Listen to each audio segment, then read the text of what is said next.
وہ جس کے لیے محفل کونین سجی ہے، وہ جس کے لیے محفل کونین سجی ہے، فردوس بری جس کے وسیلے سے بنی ہے، وہ ہاشمی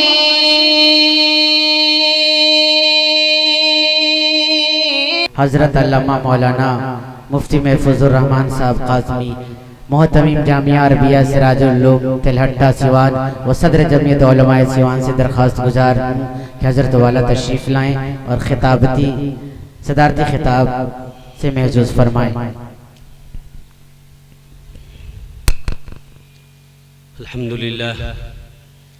الحمدللہ کفا وسلام علی عبادہ الذین اصطفیٰ، اما بعد۔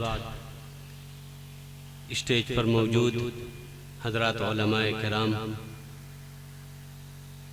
جمعیت علماء ضلع سیوان کے جنرل سیکریٹری، خزانچی اور مختلف بلاکوں کے ذمہ دار اور کارکنان حضرات، محترم سامعین اور پردہ نشین میری ماں بہنوں، اب کسی خطاب کا نہ موقع ہے اور نہ ضرورت ہی باقی ہے، بس صرف ایک بات کہہ کے اس مجلس کے اختتام کا اعلان کیا جائے گا۔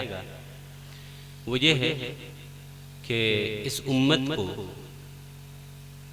قرآن و حدیث سے، اللہ اور اس کے رسول سے اور علماء کرام سے جو لگاؤ اور محبت ہے، دنیا میں اس کی مثال پیش نہیں کی جا سکتی۔ بزرگوں، یہ آپ ہی کا جگر ہے کہ تقریباً 5 بجے سے اب تک تقریباً 6 گھنٹے ہو گئے اور آپ حضرات یہاں پوری دل جمعی کے ساتھ بیٹھے ہوئے ہیں۔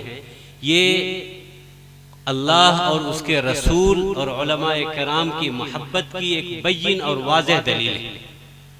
لیکن بزرگوں، یہ محبت ہمارے لیے اس وقت ذریعہ نجات اور کامیابی کا سبب بنے گی جب اس محبت کے ذریعے ہم ان کی اطاعت کو بھی قبول کر لیں۔ ہم سے پہلے بھی ایک امت تھی جو نبیوں کو نبی تو مانتی تھی، لیکن ان کی اطاعت قبول کرنے کے لیے تیار نہیں تھی۔ ان کا انجام کیا ہوا؟ بنی اسرائیل کا انجام کیا ہوا؟ قرآن کریم ان کے تذکروں سے بھرا ہوا ہے۔ اس لیے بزرگوں، یہ مثالیں قرآن کریم میں جو ذکر کی گئی ہیں وہ ہمارے اور آپ کی عبرت کے لیے۔ ایک آدمی اگر حق پر ہوتا ہے تو اس کے ساتھ حالات ضرور آتے ہیں، آزمائشیں آتی ہیں، لیکن انسان کو اپنے حق پر ہونے کا اگر یقین ہو تو وہ حالات سے گھبراتا نہیں، بلکہ ان حالات کے بیچ میں راہ نکالنے کی کوشش کرتا ہے، پوری ثابت قدمی سے جمع رہتا ہے، پھر اللہ تعالیٰ اس کے لیے راستے بھی نکالتے ہیں۔ قرآن کریم میں ایک واقعہ مذکور ہے، ابھی ذہن میں آیا، میں چند منٹ میں اس کو ذکر کر کے میں بات ختم کروں۔ قرآن کریم میں اللہ تعالیٰ نے بنی اسرائیل کے تذکرے میں جہاں حضرت سلیمان کا تذکرہ کیا ہے، وہاں ایک واقعہ یہ بھی ذکر کیا ہے کہ حضرت سلیمان وہ بادشاہ تھے، وہ نبی تھے جن کو اللہ تعالیٰ نے انسانوں کے ساتھ ساتھ جناتوں بلکہ دوسری مخلوقات پر بھی سلطنت اور حکومت عطا کی تھی۔ ایک مرتبہ کسی سفر پہ تھے، مہم پہ جا رہے تھے، جب وہاں پہنچے تو انہوں نے صرف انسانوں اور جناتوں کی نہیں بلکہ جانوروں کی اور پرندوں کی بھی حاضری لینی شروع کی کہ دیکھا کہ کون کون لوگ موجود ہیں، کون نہیں ہے۔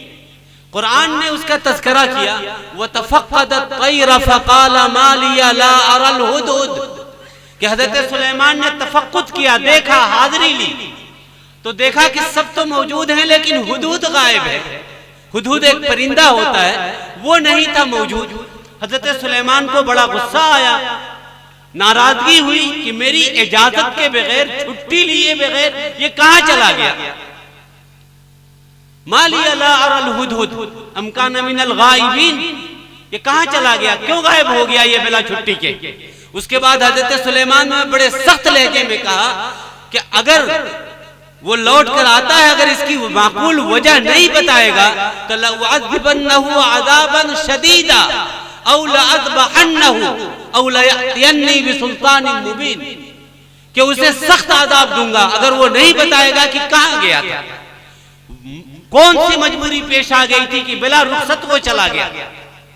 حدود آیا، حدود کو پتا چلا کہ ہماری غیر حاضری کا علم مملکت تک پہنچ چکا ہے، بادشاہ سلامت کو پتا چل چکا ہے کہ میں بلا رخصت غیر حاضر ہوں۔ ایک عام انسان کو کسی انسان کے بارے میں جو اس کا ذمہ دار اور سربراہ ہو یہ پتا چل جائے کہ میری غیر حاضری اور غلطی کا علم اس کو ہو گیا، وہ انسان گھبرا جاتا ہے کہ نہ جانے میرے ساتھ کیا ہوگا، میری رخصت منظور ہوگی نہیں ہوگی، میری چھٹی کٹے گی یا میرے ساتھ کوئی جرمانہ کا معاملہ کیا جائے گا، طرح طرح کے خیالات انسان کے ذہن میں آتے ہیں۔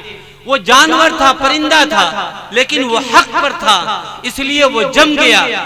اور حضرت سلیمان نے جب اس کو بلا کر پوچھا کہ تم کہاں چلے گئے تھے تو وہ گھبرایا نہیں، بلکہ پوری جرأت کے ساتھ اور پوری قوت کے ساتھ اس نے اپنی صفائی پیش کی اور کہا کہ جئتک بسبأ بنبأ یقین، کہ میں ایک ایسی خبر لے کر آیا ہوں ملکہ سبا کی جس کا علم اب تک آپ کو بھی نہیں ہے، احطت بما لم تحط بہ، کہ میں وہ چیزیں لے کر آیا ہوں جو آپ کو بھی معلوم نہیں ہے۔ پتا چلا کہ ایک آدمی اگر حق پر ہوتا ہے تو وہ بڑی سی بڑی طاقت کے ساتھ بھی آنکھ ملا کر گفتگو کرنے کی سکت اور مجال اپنے اندر رکھتا ہے۔ آپ نے ابھی سنا، آپ کے پاس قرآن ہے، حدیث ہے، اللہ کا کلام ہے، نبی کی تعلیمات ہے، اس لیے آپ کو گھبرانے کی ضرورت نہیں۔ اللہ تعالیٰ آپ کو جگانا چاہتے ہیں، اللہ تعالیٰ کو اس امت سے، اس قوم سے، اپنے بندوں سے محبت ہے، یہ ان کو ہلاک کرنا نہیں چاہتے۔ اللہ اگر ہلاک کرنا چاہتے تو ایک سیکنڈ کافی تھا، اللہ تعالیٰ ہمیں اور آپ کو حالات لا کر جگانا چاہتے ہیں، جگانا چاہتے ہیں کہ میرے بندوں اب بھی جگ جاؤ۔ اس لیے یہ ہمارے لیے موقع ہے، ہم علماء کرام کی محبت میں یہاں ٹھنڈی کے رات میں جمع ہوئے، گھنٹوں بیٹھ کر ہم نے ان کی باتوں کو سنا۔ بزرگوں اگر صرف سن کر رہ گئے، اس پر عمل نہیں کیا تو یہ سننا ہمیں فائدہ نہیں دے گا۔ اس سننے کا نفع اور علماء سے محبت کا نفع، قرآن و حدیث کا نفع اس وقت ہوگا جب اس پر عمل ہم شروع کر دیں۔ اللہ تعالی ہم سب کو جو باتیں کہی گئی اس پر ہم سب کو عمل کی توفیق عطا فرمائے۔ اگر ہم نے عمل کر لیا تو انشاءاللہ ہمارا یہ جلسہ بھی کامیاب ہو گیا، ہمارا یہاں آنا بھی کامیاب ہو گیا، ہم خود اپنی ذات کے لیے بھی فائدے کا ذریعہ بنیں گے اور پورے علاقے کے اندر خیر کا سبب بنیں گے۔ اللہ تعالیٰ اس جلسے کے منعقد کرنے والوں کو اپنے شایان شان بدلہ عطا فرمائے۔ جن لوگوں نے بھی اس جلسے کے انعقاد میں تعاون کیا، اللہ تعالیٰ خوب انہیں برکات سے اور خیر سے نوازے اور ان کی نسلوں کو دین کی خدمت کے لیے قبول فرمائے۔ بس انہی باتوں پر اپنی بات کو ختم کرتا ہوں۔ اللہ تعالیٰ ہم سب کو پوری زندگی اپنی مرضیات پر چلنے والا بنائے اور اپنی نامرضیات سے بچ کر زندگی گزارنے والا بنائے۔ چونکہ 11 بجے جلسے کو ختم کر دینا تھا، تھوڑی سی تاخیر ہوئی، اس کے لیے معذرت خواہ بھی ہوں۔ اللہ تعالیٰ ہم سب کو اپنے پیارے حبیب صلی اللہ علیہ وسلم سے سچی محبت کرنے والا اور ان کی تعلیمات پر عمل کرنے والا بنائے۔ وآخر دعوانا ان الحمدللہ رب العالمین۔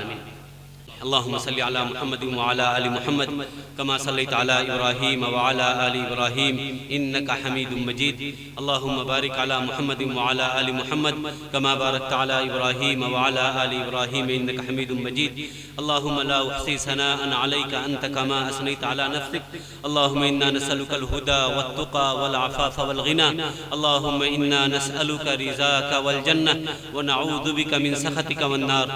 یا اللہ ہمارے گناہوں کو، خطاؤں کو معاف فرما، قصوروں کو درگزر فرما۔ یا اللہ یہاں آنے کو قبول فرما۔ یا اللہ اس جلسے کے انعقاد کو اور بنا۔ یا اللہ اسے خیر کا، ہدایت کا ذریعہ فرما۔ پورے علاقے میں دین کے اور دین کی فضا کے عام ہونے کا سبب فرما۔ یا اللہ جن لوگوں نے اس حسین جلسے کو منعقد کیا ہے، یا اللہ جو لوگ بھی اس میں تعاون کیے ہیں، یا اللہ اپنی شایان نشان ان کو برکتیں اور بدلہ عطا فرما۔